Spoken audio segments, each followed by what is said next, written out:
Hello friends, स्वागत है आपका आपके अपने लीगल चैनल सोच पर प्रहार में। दोस्तों, आज की इस वीडियो में मैं आपको बहुत इंपॉर्टेंट जानकारी देने वाला हूं। आप में से मैंने देखा कि अधिकतर लोग वहां पर खुद को फंसा हुआ पाते हैं जहां पर इंटरिम मेंटेनेंस की बात आती है, क्योंकि आपको आज के समय पे अधिकतर जगह से यही जानकारी मिलती है कि भाई जो इंटरिम है वो तो आपका लगना ही है, यानी इंटरिम मेंटेनेंस तो आपको देना ही पड़ेगा। इवन अगर आप ये बात भी कहते हैं कि मेरी वाइफ जो है खुद से मुझे छोड़ के गई या मेरी वाइफ जो है एडल्ट्री में है, तो इन सब चीजों पे कोर्ट का कहना होता है कि भाई ये जो है ये ट्रायल का मैटर है, लेकिन फिलहाल के लिए आप कम से कम इंटरिम मेंटेनेंस तो दीजिए, बाद में देखते हैं। तो यानी इंटरिम मेंटेनेंस में आप फंसा हुआ पाते हैं। अब दोस्तों बात आती है कि इंटरिम मेंटेनेंस पर आर्ग्यूमेंट कैसे करें। कल मैंने जो वीडियो बनाया था उसमें मैंने आपको बताया था कि रजनीश नेहा का जो एफिडेविट है वो कैसे दें। परसों भी इस पे मैंने एक वीडियो बनाया था और समय समय पे मैं वीडियो बनाता रहता हूं ताकि आपको पता चले कैसे आगे बढ़ना है। अब दोस्तों आज की इस वीडियो में मैं आपको एक ऐसा फॉर्मूला बताने वाला हूं जिस फॉर्मूले के बेस पे यदि आप आर्ग्यूमेंट करते हैं तो आपको ज्यादा से ज्यादा लाभ मिलेगा। अब दोस्तों ये वीडियो ना केवल उन लोगों के लिए जिनको इंटरिम मेंटेनेंस पे बहस करनी है, बल्कि जो हमारे जूनियर साथी होते हैं, बच्चे होते हैं, स्टूडेंट होते हैं जो कि सीखना चाहते हैं, उनके लिए भी बहुत इंपॉर्टेंट है। और दोस्तों इस वीडियो में आगे बढ़ने से पहले आपसे कहना चाहूंगा कि फटाफट चैनल को सब्सक्राइब करके नोटिफिकेशन बेल पर क्लिक कर दें ताकि ऐसी जानकारी आपको निरंतर मिलती रहे। और मेरे next channel smart life with Sunny Sharma को जरूर सब्सक्राइब कर दें, जो कि आप ही लोगों को ध्यान में रखते हुए मैंने बनाया है, ताकि आप लोगों को लीगल जानकारी के साथ साथ मानसिक मजबूती भी मिल सके। तो उम्मीद करता हूं कि मेरी इस रिक्वेस्ट को आप लोग एक्सेप्ट करेंगे और इस वीडियो के नीचे डिस्क्रिप्शन में जाएंगे, वहां पर आपको लिंक मिलेगा, उस लिंक पर क्लिक करके उस चैनल पर जाके उसे सब्सक्राइब कर लेंगे। दोस्तों अब समझिएगा पूरी बात को। मैं इस वीडियो में आपको क्या बताना चाहता हूं। देखिए, जब आपको आर्ग्यूमेंट करना होता है मेंटेनेंस पर तो आपके सामने बहुत सारी चीजें होती हैं। बहुत बार जो वाइफ होती है, वाइफ के कुछ ऐसे तथ्य आपके सामने होते हैं जो झूठे हैं, जिसके एविडेंस आपके पास होते हैं। बहुत बार ऐसी चीजें होती है कि मैंने तो मारपीट ही नहीं करी, उसके एविडेंस होते हैं। बहुत बार बहुत कुछ आपके पास हो सकता है। और इसके साथ साथ बहुत सारी और चीजें भी होती हैं जो कि आप कोर्ट के सामने लाना चाहते हैं अपने स्टेटस को लेके या वाइफ के स्टेटस को लेके। कई बार एडल्ट्री वाला मैटर भी होता है, कई बार ये भी होता है अपनी मर्जी से घर गई थी। There are lot of things. अब आप जब आर्ग्यूमेंट करने बैठते हैं तो सब मिक्सअप कर देते हैं, एक चीज यहां से पकड़ी, एक चीज वहां से पकड़ी, एक चीज यहां से पकड़ी, एक चीज यहां से पकड़ी, और आपकी बात का कोई इंपैक्ट नहीं आ पाता। देखिए, एक बहुत सीधी सी बात है, यदि आप चाहते हैं कि आपकी बात का इंपैक्ट हो तो आपको आर्ग्यूमेंट पहले तो बहुत ही मजबूती से करने पड़ेंगे, चाहे सामने कोई भी काउंसिल हो, उनको पूरी रिस्पेक्ट देते हुए, लेकिन अपने आर्ग्यूमेंट बहुत ही मजबूती से कोर्ट में पेश करने पड़ेंगे। सेकेंडली, आर्ग्यूमेंट को पेश कैसे करना है। जैसे मैंने बताया कि एक यहां से पकड़ा तो गड़बड़ हो जाएगा।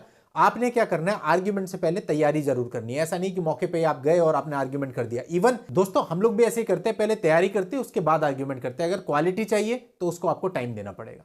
तो करना क्या है कि पहले से तैयारी करनी है और 3 भागों में पूरे आर्ग्यूमेंट्स को अपने बांट लेना है। पहला भाग जो होगा वो आपका होगा अपने खुद से रिलेटेड। मैं आपको प्रैक्टिकल एग्जांपल से बताऊंगा अभी थोड़ी देर में। पहले आप समझ लें कि पहला भाग होगा जो कि आपका खुद से रिलेटेड होगा, मतलब कि आप क्या काम करते हैं, आपके ऊपर कितने डिपेंडेंट हैं, आपके ऊपर कौन सा लोन चल रहा है, उसकी कितनी ईएमआई जाती है, ये सारी चीजें होंगी। आपके पास क्या व्हीकल है, प्रॉपर्टी है कि नहीं है, और जो भी आप अपने बारे में बताना चाहते हैं। अगर आपको कोई मेडिकल इशू है, यानी कि अपने बारे में, अबाउट माई सेल्फ, सब कुछ आपको रखना है। यानी पहले पति के बारे में हमने सब कुछ रख दिया। अब सेकंड चीज, हमको वाइफ के बारे में सब कुछ बताना है। अब वाइफ के बारे में आपको क्या बताना होगा कि उसकी क्वालिफिकेशन क्या है, उसकी अगर कोई प्रॉपर्टी है, वो कोई जॉब करती है, उसकी कहीं से सैलरी है, वो यदि एडल्ट्री में है या वो अपनी मर्जी से छोड़ करके चली गई है, ऐसा कोई एविडेंस आपके पास है, तो उन सब चीजों पे आपको प्रकाश डालना होगा। पहले देखो, लड़की के काउंसिल इस पे बहस करेंगे क्योंकि पिटीशन उनकी होती है। तो उन्होंने जो भी ऐसे पॉइंट बोले हों जो कि आपको लग रहा हो कि यहाँ पे गलत है, उन्हें आपने साथ के साथ नोट कर लिया। अभी जो तीसरा पार्ट आपका आर्ग्यूमेंट में है, इसमें आप उनके सारे सवालों का जवाब देंगे, यानी जो जो उन्होंने कहा उन सब चीजों को गलत साबित करेंगे, प्लस लड़की का कंडक्ट बताएंगे। कई बार होता है कुछ ऐसी चीजें हो जाती हैं जिससे पता चलता है कि सामने वाले का कंडक्ट कैसा है। फॉर एग्जांपल, लड़की ने यह आरोप लगाया कि आपने उसका जबरन गर्भपात करा दिया था, लेकिन ऐसा नहीं हुआ था और उसके एविडेंस आपके पास है। मान लेते हैं आईओ ने धारा हटाई तो उसमें मेंशन कर दिया कि उसके आरोप झूठे पाए गए। तो ये सारी चीजें अगर ऐसी कोई हैं तो इनको कोर्ट के सामने लाना है कि साहब इसका तो कंडक्ट स्टार्टिंग से ऐसा रहा है, इसने मुझे फंसाने में कभी कोई कमी नहीं छोड़ी, लेकिन बहुत शॉर्ट में, क्योंकि ये कोई आपका लड़ाई झगड़े का ट्रायल नहीं चल रहा है। यहां पे जस्ट आपको बात करनी है एक दूसरे के अपने स्टेटस की, उसके स्टेटस की, एडल्ट्री की, और यदि वो खुद से छोड़ के गई है उसकी।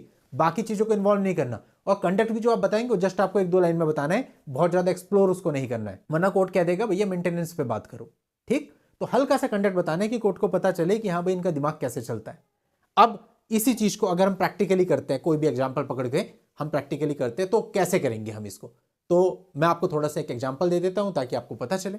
अभी मानते हैं चलो लड़की के काउंसिल ने शुरू किया और लड़की के काउंसिल ने अपने आर्ग्यूमेंट करने शुरू कर दिए। मेरे हाथ में पेन होना चाहिए, एक कागज होना चाहिए, जो भी पॉइंट मुझे लगे कि गलत बोल रहे हैं उसको मैंने नोट डाउन कर लिया। फॉर एग्जांपल 4 पॉइंट मेरे पास नोट डाउन हो गए, बीच में नहीं टोकना, उनको बोलने देना है, पहले जितना उनको बोलना है बोलने देना है। जब वो पूरा बोल लें उसके बाद एक बार आप उनसे सम्मानपूर्वक पूछ लें साहब कुछ और है। अगर वो कहते हैं नहीं, फिर आप कोर्ट से परमिशन ले, साहब मैं स्टार्ट करूं? कोर्ट बोलेगी यस, अब आपका काम शुरू होता है। बड़े आराम से आपको शुरू करना है और बड़े पीक लेवल तक ले जाना है। तो आपको शुरू करना है इस मैटर में। जनाब इन्होंने जो मेंटेनेंस का केस डाला, इसके अंदर इन्होंने जो भी तथ्य बताए सारे झूठे हैं। अपने पूरे आर्ग्यूमेंट को 3 भागों में मैं कोर्ट के सामने रख रहा हूं। पहले जनाब मैं अपने बारे में बता देता हूं। मैं जो एक 40 वर्ष का आदमी हूं और मेरे साथ बहुत सारे मेडिकल इश्यूज भी हैं जिनके सारे डॉक्यूमेंट्स मैंने सबमिट किए हैं अपने एफिडेविट के साथ में। इसके अलावा मैं केवल 12th पढ़ा लिखा हूं। मेरी जो सैलरी है इन्होंने एलिवेट करके गलत बताई है। मेरी एक्चुअल सैलरी केवल 10,000 रुपए प्रति माह है, जिसकी सैलरी स्लिप मैंने इसमें अटैच करी है।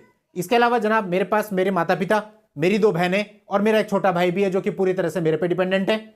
एक छोटा सा मैंने घर लिया था जिसकी ईएमआई मुझे देनी पड़ती है साहब 4,000 पर मंथ मेरी ईएमआई कट जाती है। इसके अलावा मेरी एक LIC पॉलिसी भी चल रही है जिसमें नॉमिनी यही है।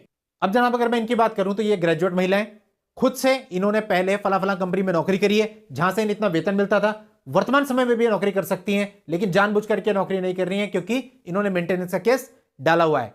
प्रॉपर्टी की बात करें जनाब तो इनकी फला फला जगह पर ये प्रॉपर्टी है जिसके कागज इन्होंने जानबूझ करके सबमिट नहीं कर रहे हैं। अब जनाब मैं थोड़ा सा इनके कंडक्ट पे आ जाता हूं। इन्होंने मेरे पे एलिगेशन लगाया कि मैंने इनके साथ मारपीट करी। उसमें एक दिनांक भी दिखा रखी है, उसमें एक टाइम भी दिखा रखा है। जनाब मैंने एक रसीद अपने शपथ पत्र के साथ फाइल करी है, उसको जरा देख लें। उसमें क्लियरली ये मेंशन है कि जिस डेट और टाइम को ये घटना को दर्शा रही हैं उस डेट और टाइम पे मैं इस सिटी में ही नहीं था बल्कि दूसरी जगह पर था और वहां के सारे रिसिप्ट वगैरह मैंने लगा रखे हैं। और जनाब माननीय सुप्रीम कोर्ट ने भी देवनारायण हल्दर में क्लियर किया है कि यदि पत्नी अपनी क्रूरटी को साबित नहीं कर पाती है तो किसी भी प्रकार के मेंटेनेंस के अधिकारी नहीं है। इसके अलावा 125(4) के अनुसार भी मेंटेनेंस के अधिकारी नहीं है क्योंकि मायके में जाके खुद से रह रही है। एक इंसिडेंट ही ऐसा साबित नहीं कर सकती कि मैंने कोई क्रूरटी करी हो, मारपीट करी हो जिसकी वजह से इन्हें घर छोड़ करके जाना पड़ा। तो कुल मिलाकर के मिसयूज ऑफ लॉ है और केवल इस वजह से क्योंकि मैं हस्बैंड हूं, मेरे ऊपर मेंटेनेंस का ऑर्डर होना ही है, ये कुछ भी बोल करके मेरे से ज्यादा पैसे की उगाही करना चाहती हैं। मेरिट की बात करें तो मेरिट पे ये एक भी पॉइंट से साबित नहीं कर सकती कि मैंने इन्हें घर से निकाला है। जब ये अपनी मर्जी से गई है तो सेटल्ड लॉ है, इनका कोई मेंटेनेंस बनता नहीं है। आपको थोड़ा सा मैंने बहुत शॉर्ट में एग्जांपल दिया। वैसे तो देखो अभी मेरे सामने कोई परिस्थितियां नहीं है इसलिए बहुत ज्यादा मैं बोल नहीं सकता, लेकिन जब परिस्थितियां होती हैं तो एक नेचुरल फ्लो आता है, तो उस समय की बात ही अलग होती है। फिर भी मैंने एक उदाहरण देने की कोशिश करी अपने छोटे भाइयों को जो कि वीडियोस देखते हैं, सीखना चाहते हैं, प्लस उन लोगों को जो हस्बैंड है, प्रताड़ित हैं और वो अपने आर्ग्यूमेंट करना चाहते हैं। आर्ग्यूमेंट आपके स्ट्रांग होंगे, जजमेंट आपके फेवर में होने के चांसेस होंगे। अगर आर्ग्यूमेंट ढीले रहे तो हमेशा आपको नुकसान उठाना पड़ेगा। तो अब ये एश्योर आपको करना है आर्ग्यूमेंट से पहले कि आर्ग्यूमेंट की प्रॉपर तैयारी की जाए, और जब आर्ग्यूमेंट किए जाए तो उसमें सारी बातों को बहुत ही स्ट्रांगली आपको कोर्ट के सामने लाना है, तभी आपको रिलीफ मिल पाएगा। चलिए दोस्तों, उम्मीद करता हूं कि इस वीडियो से आपको काफी हेल्प मिलेगी और आज की इस वीडियो में इतना ही। नेक्स्ट वीडियो में नई जानकारी के साथ मैं आपसे फिर मिलता हूं। तब तक के लिए good bye and thank you for watching. Take care.